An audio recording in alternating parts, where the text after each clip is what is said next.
Well, it is problematic, this perception of young people being at fault for their own circumstances.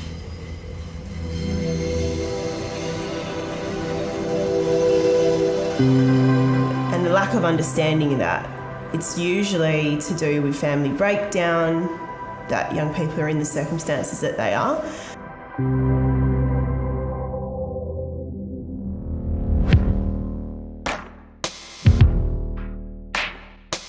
The truth is, I would have not done it without the support.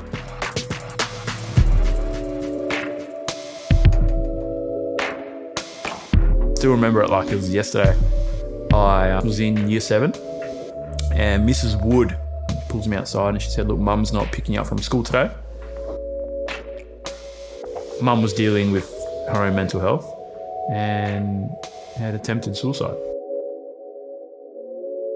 That was my first engagement with a youth worker from Department of Child Protection. Then we got referred to a local youth service, got told about this place called Anchors.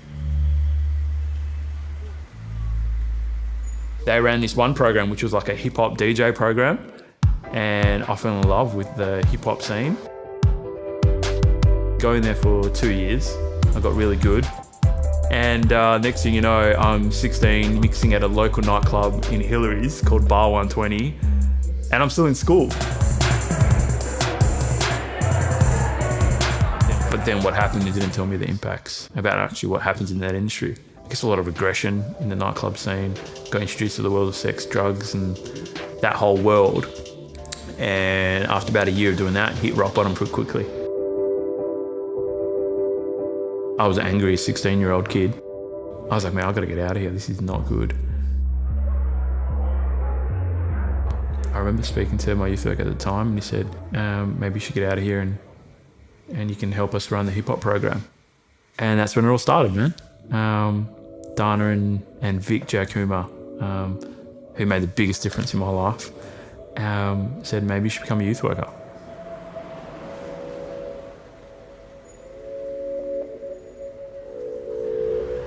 Generally, there is a lack of understanding what youth workers do. And youth workers do some amazing things: informal education, empowerment, helpful conversations, as well as case management that can really create some great changes for young people.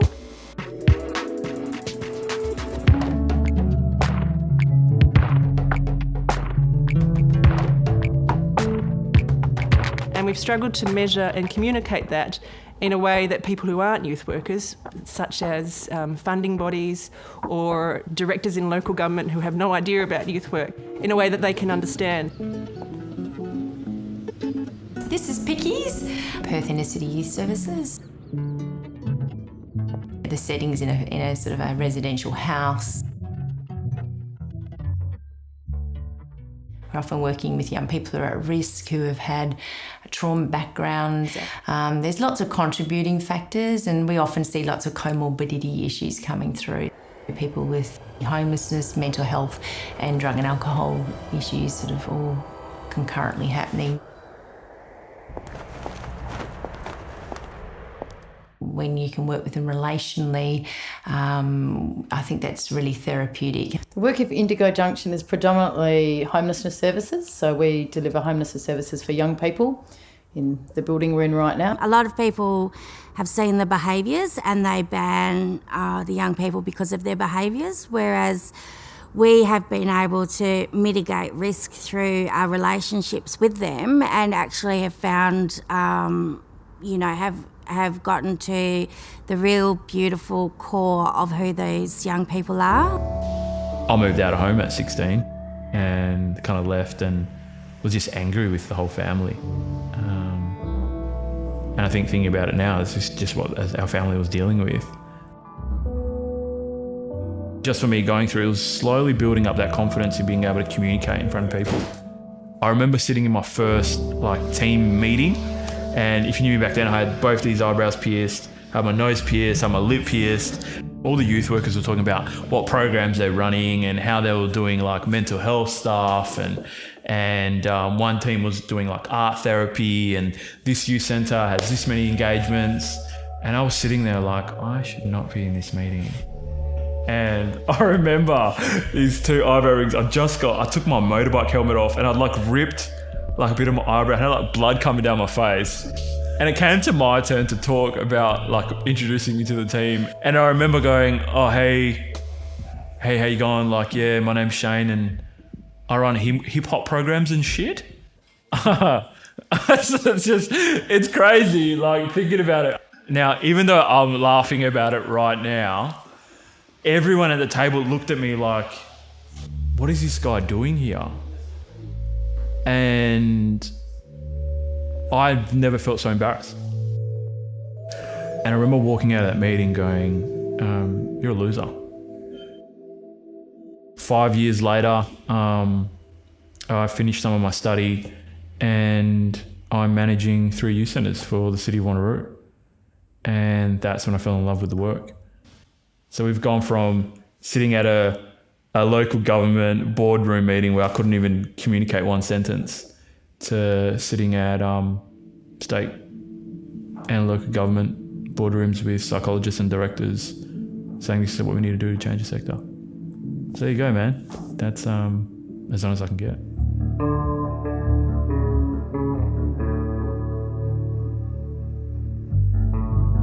A lot of our services and our systems tend to wait too late before they get involved and support people. And what I mean by that is we see a lot of crisis response. We see a lot of people showing up at hospital, people ending up with life so hard that they might be in a position to commit crime. Our systems typically aren't designed to work with families or individuals or young people earlier when things are starting to go wrong so we can prevent that. I'm Simone McGurk. I'm the state member for Fremantle, but I'm also the Minister for Community Services. I've got responsibility for child protection, for instance. Also, my portfolio funds homelessness services and services dealing with domestic and family violence, like huge areas of need, and some really difficult problems, social problems. The reality is that there are so many resources that are needed at the emergency end of our system, if you like. Think about it like the health system. There's so much that's needed in the hospital end but that health prevention can sometimes go wanting. We need to not only do a better job at our early intervention, but we need to do a better job at demonstrating the effectiveness of that intervention.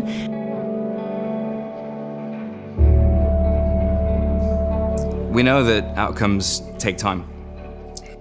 We know that the nuances of a relationship between a worker, a youth worker, a social worker, and an individual are hard to capture. We often value, proving outcomes based on data, on, evidence. And whilst we need that stuff, it's hard to generate in terms of metrics or numbers when it's about a relationship.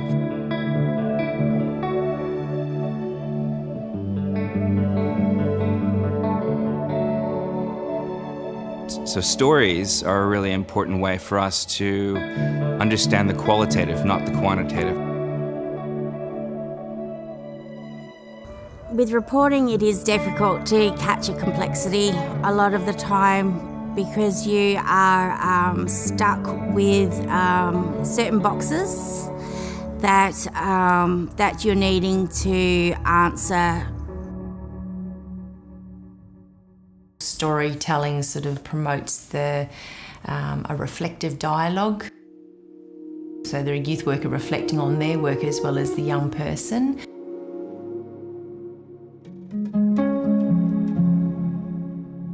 From there you can identify what's really working very well and also what processes are involved to get the outcomes. If you read the stories, they all have that essence of someone believed in me, someone saw something that I didn't, or held on to hope when I couldn't, or just gave me time when I thought that nobody cared.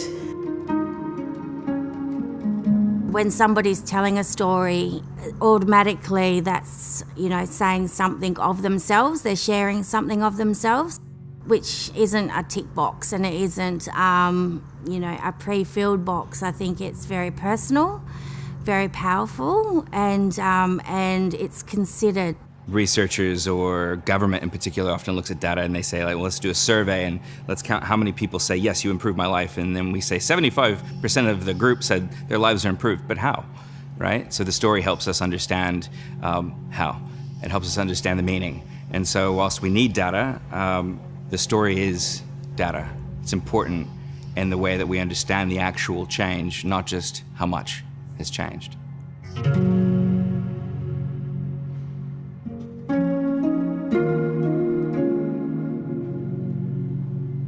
Just this week, we saw a young lady move into her own long-term housing. And 12 months ago when she came to us, she was homeless.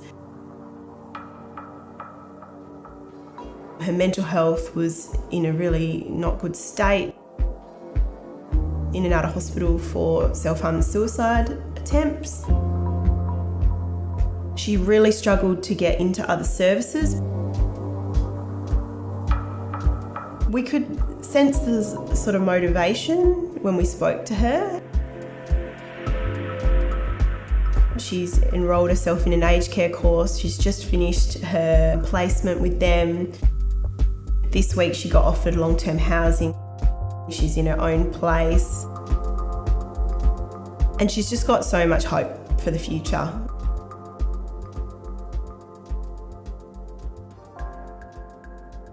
It's just a matter of being given the opportunity to tell that story. And that's a pretty empowering process. Being 28, 29 now, my youth workers are still mentoring me. I still call Vic, I still speak to Dana. So the truth is I haven't done it alone. But they give me the experience that I'm someone who can do it. Part of my job is to demonstrate the importance of the work that we're doing and to make sure that we've got resources being put into that work.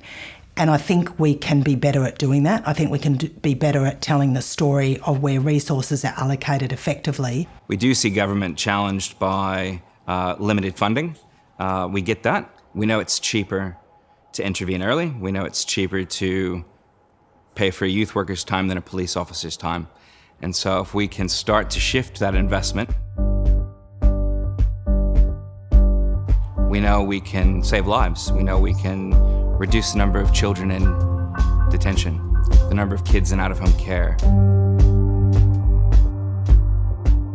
Importantly, we can prevent suicide if we intervene early.